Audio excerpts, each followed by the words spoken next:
सारा हमारा बर्गर खा गया। शर्म नहीं आती बच्चों के पेट पे लात मारते हुए। अल्लाह इसको पूछेगा भाई।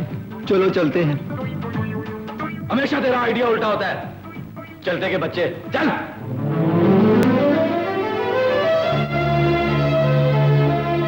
अरे चंदू, वो देख मेरे बचपन का दोस्त शौकत। सर मुझे नजर नहीं आ रहा। अब नजर आया, अब नजर आ गया। अरे शौकत, ए शौकत बिहारी।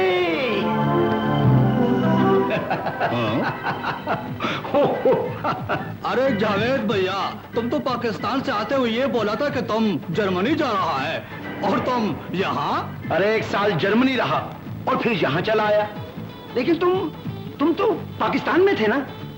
अरे भैया, तुम्हारे जाने के बाद हम भी यहाँ आ गए। हाँ, हमको पाकिस्तान से आए हुए पूरे 20 साल हो गए। हाँ, यूके में कभी एक दूसरे से मुलाकात ही नहीं हो भाई। अरे शौकत, तुझे देखकर कॉलेज का वो वक्त याद आ गया।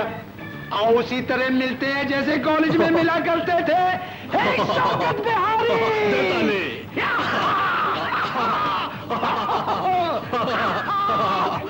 मेरी बारी। चंदू।